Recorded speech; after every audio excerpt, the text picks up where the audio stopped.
A concern that's been expressed to me, a question that's been asked to me a number of times, a number of different ways is, what does the Bible say about slavery? The concern is that the Bible seems to support slavery, yet the idea of slavery seems to be incompatible with the teachings of the Bible about loving and caring for and putting others first, etc. Hi, folks. This is Andy, the analytical preacher. In this podcast, I want to answer the question, what does the Bible say about slavery? And we're just going to address the concern head on by looking at a couple of different angles that are important and pulling out some Bible verses that I think will quickly address the question for us. I think to a large extent, the misunderstandings that we see about the Bible and slavery have to do with more definitions than anything else, some perception issues, but really, I think it's more of a definition issue. So let me go straight to three really critical verses in Scripture. There's two of them in the Old Testament, two of them written in the Scriptures that were put together before Christ came, and then one of them will be in the New Testament, written after the time of Christ. They're really going to clear up this definitional aspect.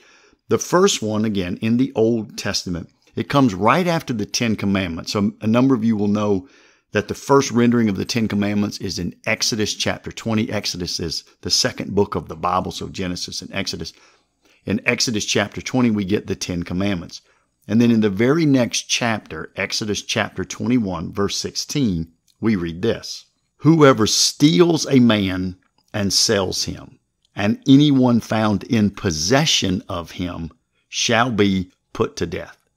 Pretty straightforward definition that says this idea of capturing people, stealing people, selling them off to other people, the one who does the stealing, the one who does the selling, the one who does the buying, they're all to be put to death.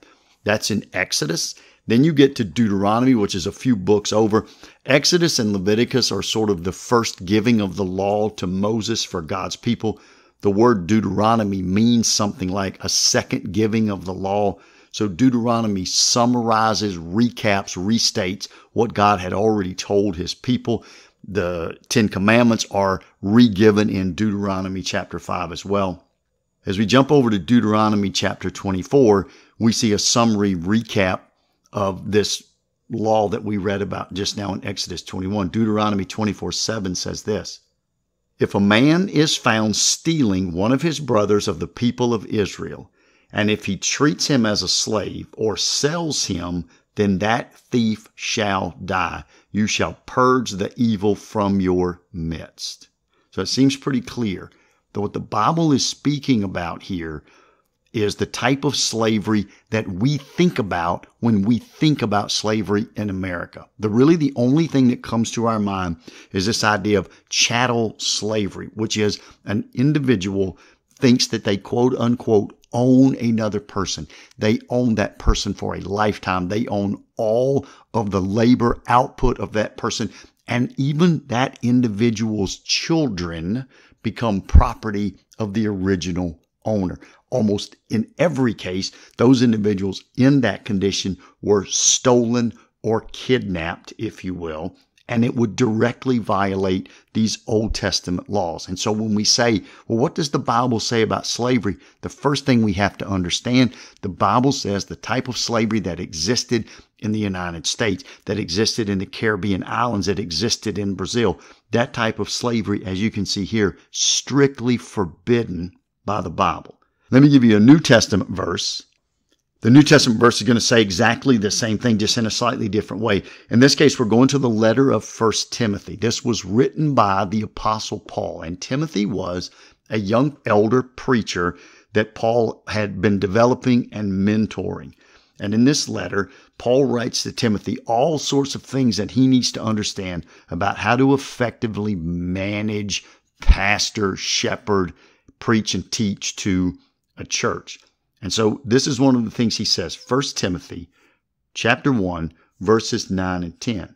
"Understand this, that the law is not laid down for the just, but for the lawless and disobedient, for the ungodly and sinners, for the unholy and profane, for those who strike their fathers and mothers, for murderers, the sexually immoral, men who practice homosexuality, enslavers," there's our word, liars, perjurers, and whatever else is contrary to sound doctrine.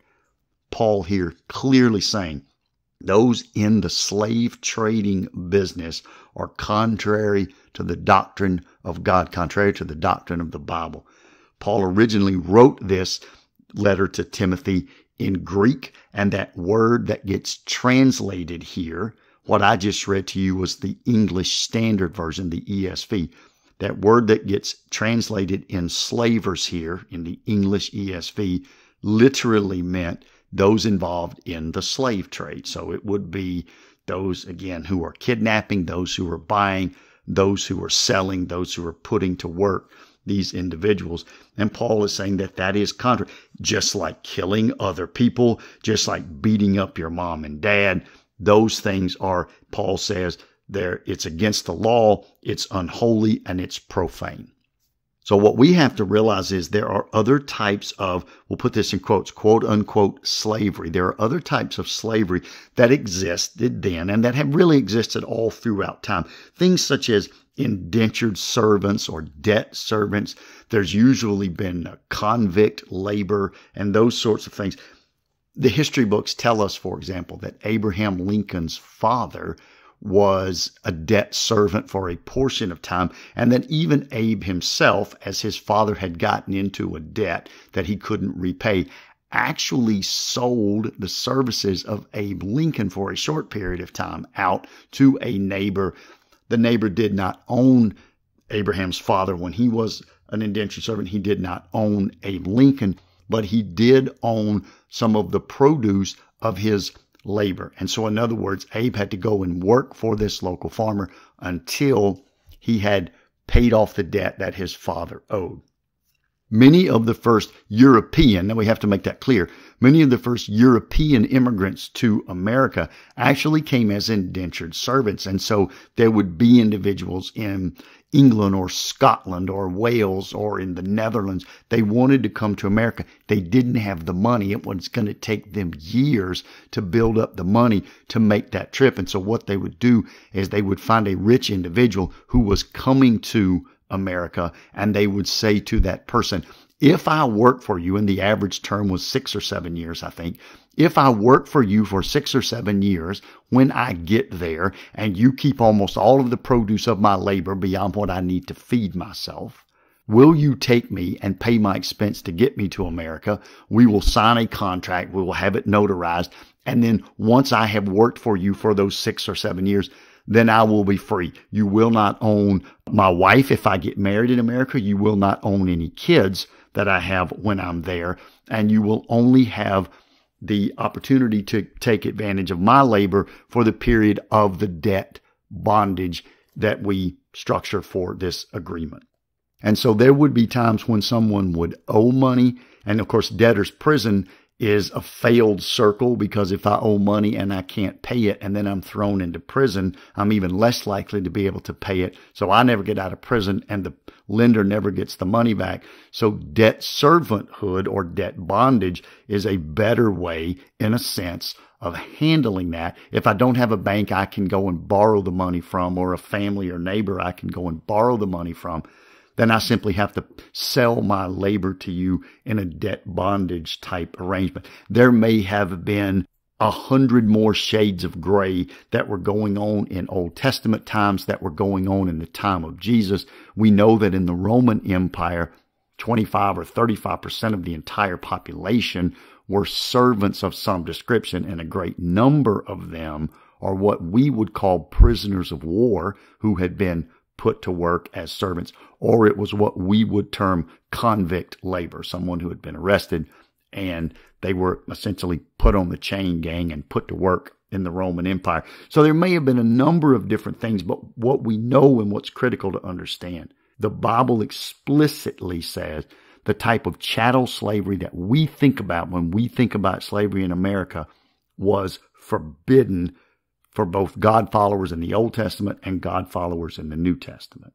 I had mentioned that first prohibition against that type of slavery, kidnapping someone and then selling them and permanently owning them and using them forever, I had mentioned that was forbidden in the chapter that comes right after the 10 Commandments.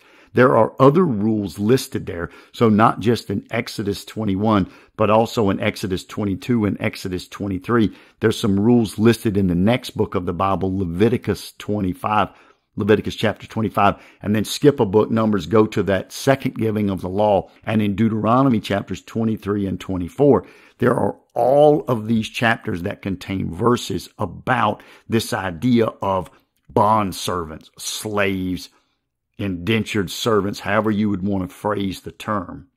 And again, the existence of those types of rules and regulations in this Old Testament law of Moses can be concerning and can make us think, why would God talk about this if it's been forbidden? But again, God has forbidden one type of slavery. I think God said it's not ideal that there will be convicts who will have to serve off a sentence. It's not ideal that people will get in debt and have to pay their debt off by working in a debt bondage. It's not ideal that people, instead of saving up money to do something, they indenture themselves out to someone and have them pay for it ahead of time. That may not be ideal, but that's what humans are going to do. And so we need to put rules and regulations in place to manage the system that undoubtedly is going to come up in every society that humans run. And so as you read through those chapters in Exodus and Leviticus and Deuteronomy, you really see that the rules are given more for the protection of the servants than to say, yes, there's a class of people that you can kidnap and steal and force into labor and own them forever. The rules really, and I can break it down into three main areas. One area that clearly comes out is that it is to prevent the poor from ending up in this debt bondage situation. And so the Bible says, if your brother beside you becomes poor and he has to sell himself, you have to do this. Exodus 21 actually begins with, if you buy a Hebrew slave, he shall serve 6 years, and in the 7th year he shall go free. The idea is, if someone is poor enough, then they should be given charity. You cannot allow every person who is poor, and maybe they're poor because they're physically unable to work, etc. You cannot allow all of those individuals to end up in debt bondage. Poor people should be dealt with mercy and with charity. And then the second thing is to say, we can't allow these servants to be held for a lifetime. No one should have such a bond. Today we would say, this person owes a lot of money on their house or on their car, so they have to take a portion of their labor every week and send it off in the form of a payment, a mortgage payment, a car note. But we also have rules that say, we cannot allow someone to become so indebted that they could never pay their debts off. And so we call that bankruptcy laws. And really that's part of what God was doing here. And so there are rules to prevent poor people from ending up in this type of debt servanthood. Instead, they should be given charity. There are rules to ensure that servants weren't physically abused, that they weren't overworked. There are rules in Exodus that say if a servant is hit this way or treated that way, then they just have to be let go, because they're still a person made in God's image, and they're to work for you. They're to pay off a debt or to earn the money that you've already paid in advance for them, but they're not to be treated as a slave, as we would think of it. They're not to be physically abused or overworked or treated as a non-human. And again, Exodus 21:2, a slave can only work for 6 years, and in the 7th he shall go out free for nothing. So when we see that the Bible explicitly forbids the type of slavery that horrified everyone in America, and we come to understand that the rules that talk about bond servants in the Old Testament were really laying down protection for those who got themselves in that situation anyway, it gives us a totally different perception of what the Bible means when it speaks about servanthood, debt bondage, bond servanthood, or slavery. I'll close with another verse from the Apostle Paul that he wrote to the church at Corinth. And one of the things about Corinth that was interesting, it was a very cosmopolitan, metropolitan business type of city. They did a lot of trading and so forth. Trade routes went through there.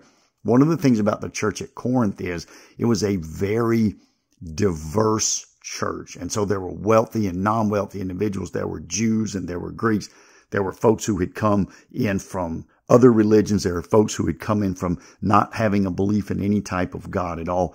And there were in the Corinthian church people that owned bond servants and people who were serving in debt bondage as well. And it was important that they understood you go to the same church, you serve the same God. You're both made in God's image. And Paul laid down some conversations, some rules to help guide the interaction of these individuals. Today, it might be similar to the owner of the company and the employees of the company going to the same church, which again, we would encourage. But this is how Paul says it. You'll find this in 1 Corinthians chapter 7, verses 21 through 23. Paul says, were you a bondservant when called, meaning when you were called to become a Christian? Were you a bondservant when called? Do not be concerned about it. But if you can gain your freedom, avail yourself of that opportunity. For he who was called in the Lord as a bondservant is a freedman of the Lord. Likewise, he who was free when called is a bondservant of Christ. You were bought with a price. Do not become a bondservant of men. Paul is simply saying this. Your relationship with Christ is the most important thing in your life. If you are a bondservant under debt bondage to someone, then you don't have to be concerned about it. You can be just as good a Christian while working off a debt to someone as you could be if you were a missionary like Paul going around and spreading the gospel in different cities and different countries. Now, if you can gain your freedom, Paul says, obviously avail yourself of that opportunity. Anybody who is free from debt bondage or any type of slavery, any type of imprisonment or convict labor is clearly going to be able to lead a more productive Christian life. Then he says, even if you are a bondservant to man, God has made you free. Likewise, if you are free, remember that you are still in a sense the slave of Christ, meaning he bought you with the price of his blood. He now owns you. You should do what he wants you to do. So he says in that case, do not become a bondservant of men. Don't let yourself get caught up in one of these arrangements where for 6 or 7 years, somebody's essentially going to direct what you do day and night because of the depth of what you owe them. So while Paul would say, if you're a bondservant, when you become a Christian, you need to work through that process until you can avail yourself of freedom. That's one way to look at this. Again, I think the more powerful way to understand this is to say the Bible explicitly, directly, and in multiple occasions forbids chattel slavery, regardless of our economic standing in the world. Our first commitment is to Christ. We are, in fact, his servant, his bondservant, or his slave. And that is by far the most important thing for us. Thanks for listening. Until next time, this is Andy.